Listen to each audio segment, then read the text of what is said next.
one thing though I do want to talk about for Michigan is everyone talks about, yeah, they run the ball a lot, which they obviously do. But they also lead the country in plays of 40 yards or more, right? So they do have that explosive ability. And that, in my opinion, has been the major factor in why they've been able to get over the hump this year on the offensive side and score a bunch of points. So I think that, yes, they're going to try and ground and pound with Haskins and Corum and Edwards, but they also are going to take their deep shots. You saw it in the Big Ten championship game.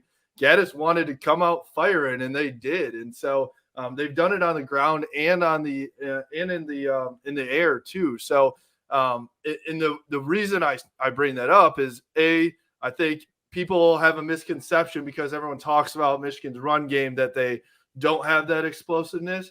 But then also I look at, how Alabama scored against Georgia in the SEC title game, and it was a 67-yard pass, a 55-yard pass, obviously the interception return. So the way that Alabama scored on Georgia was not – sometimes they were grounding and pounding, but it was mostly – trying to get big chunks in the, through the air. So if Michigan were to be able to do that, that could be it could be a shock factor for this Georgia defense as well. Don't you think? Yeah. I mean, that's been the concern that Georgia fans have had about the defense going back to the spring, really, is the secondary. Very inexperienced. We lost something like 7 secondary players off of last year's team, either to transfer, graduation, or NFL. So you have some talent back there. Keely Ringo, 5-star kid, but he was injured all last year.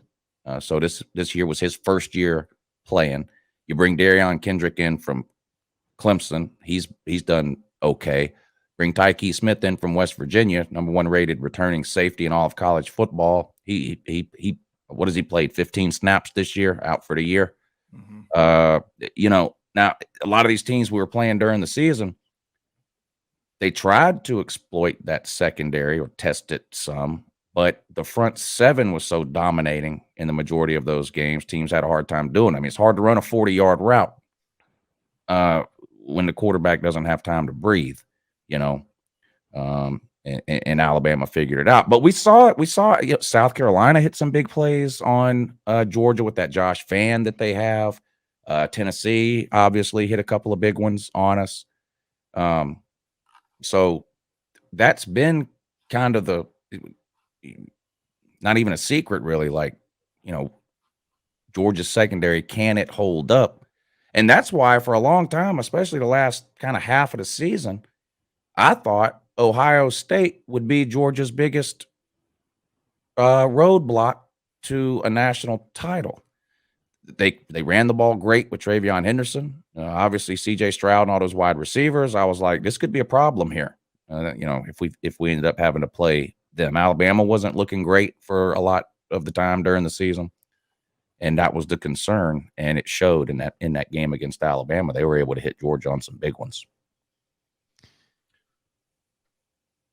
And I didn't know that about Michigan. One of Kirby Smart's press conferences, which are a total waste of time, by the way, generally speaking.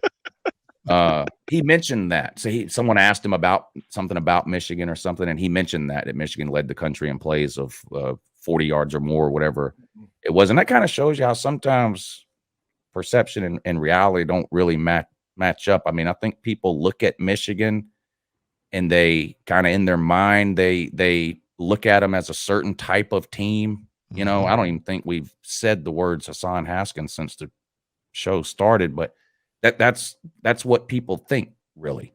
They think about Michigan. Haskins are going to run the ball 40 times. About Cade McNamara doesn't throw a lot. Yeah. And then you see that stat, and you're like, oh, okay, well. Well, half of them have been the running backs doing it, so that is some part of it. Yeah, but still, yes, they do have that ability in the air too. To your point. He's really good. And it's like we were talking about earlier. When you have a Hassan Haskins, when you've got a James Cook, a Zamir White, when you've got these running backs and they're successful, then quarterbacks like Cade and Stetson can have success because you can catch the other team's defense napping on 1st and 10 or 2nd and 2. You know, if you run the ball and get 8 yards on 1st down and it's 2nd and 2, why not throw the ball 40 yards downfield? You're pretty confident you're going to pick up that 2 yards on 3rd down if you don't get it on if you don't hit the bomb on 2nd down. And teams like Georgia and quarterbacks like Stetson and Cade, they're able to catch some teams that way. You know, it's not a Bryce Young or a CJ Stroud situation necessarily where they're going to be throwing the ball 45 and 50 times and there's nothing you can do to stop it. Georgia and Michigan, not really that way. They have to be able to run the ball.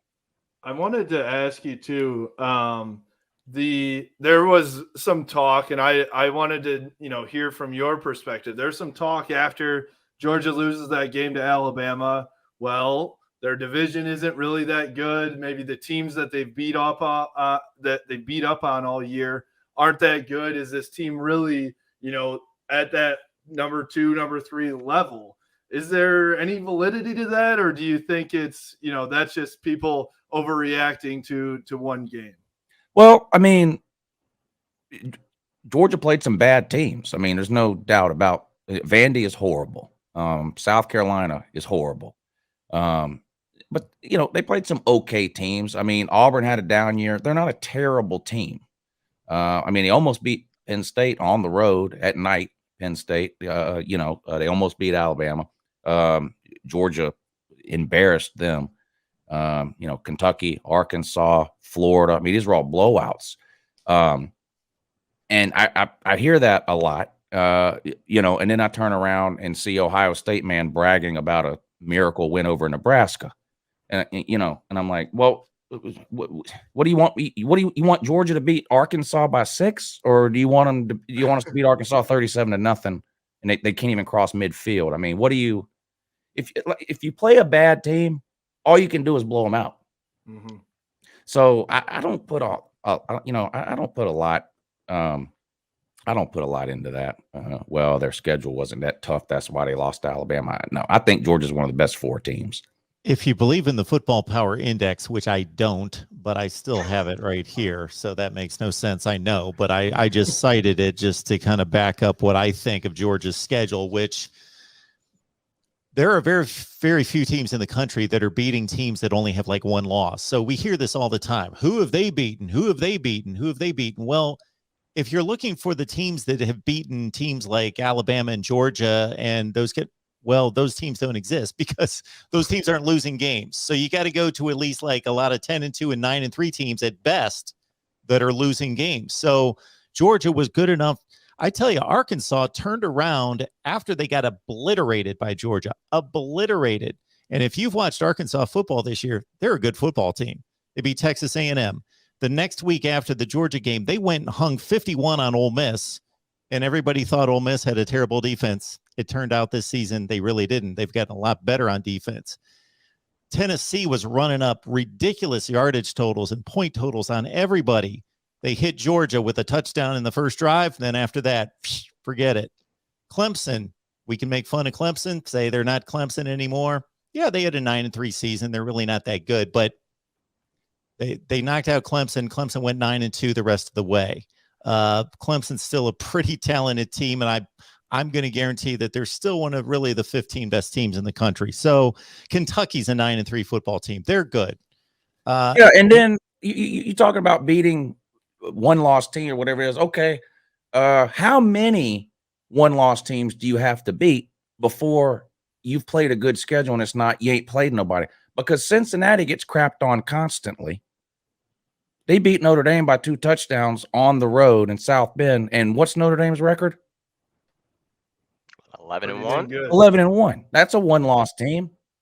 And Cincinnati gets no respect because the next week they played, whoever they played.